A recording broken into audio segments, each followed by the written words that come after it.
سمع قولي يقول القلب ساري،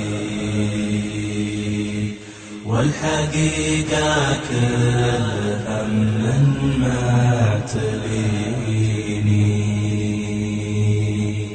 من سمع قولي يقول القلب ساري.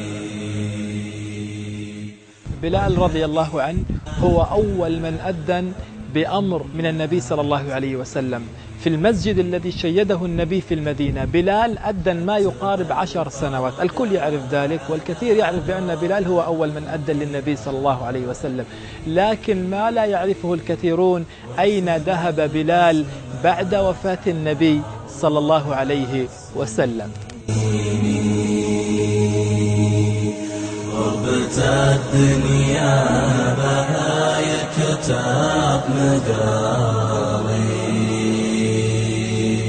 والدموع اشتاق. بلال رضي الله عنه ذهب إلى أبو بكر رضي الله عنه، قال بلال: يا خليفة رسول الله صلى الله عليه وسلم، إني سمعت النبي صلى الله عليه وسلم يقول: أفضل عمل المؤمن الجهاد في سبيل الله.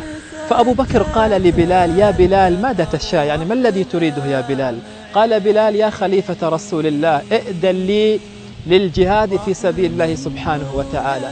فقال أبو بكر: يا بلال ومن يؤذن لنا بعد رسول الله صلى الله عليه وسلم؟ فقال بلال: يا أبا بكر إني، قالها بلال وعيناه تفيضان من الدمع رضي الله عنه، قال: يا أبا بكر إني لا أؤذن لأحد بعد رسول الله صلى الله عليه وسلم. فأبو بكر قال: يا بلال ابقى لنا، ابقى أذن لنا.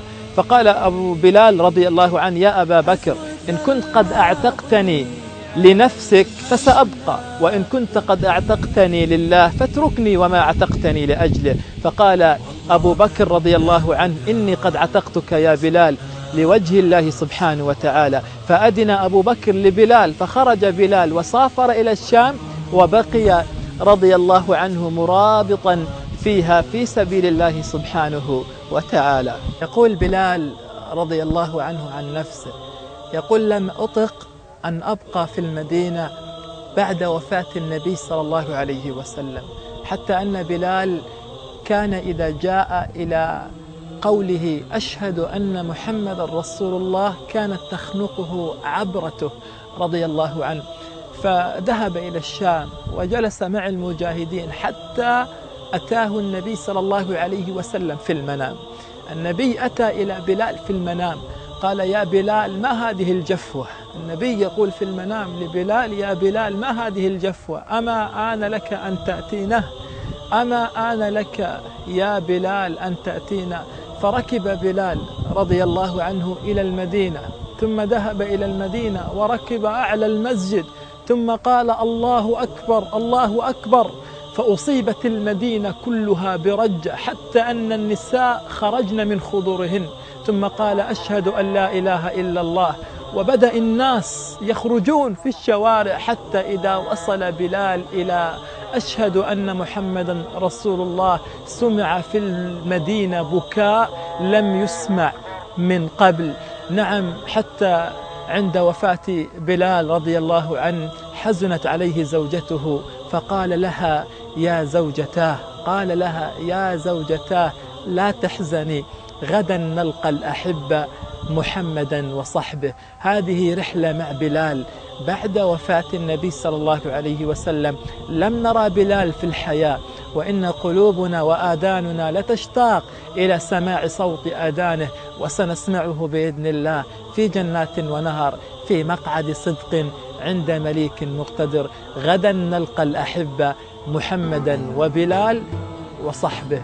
مات الرسول الكريم والصحابة بيدفنوا والملايكة بتحرسوا، بلال بيبكي في الأذان ومهما قالوا ويرضوا قال: يا ريتني أونسوا. الرسول المحترم ما كذب وما ظلم، والأمان في حضرته، كان غني بحنيته وبطهارة الزمام ساب ميراثه لأمته.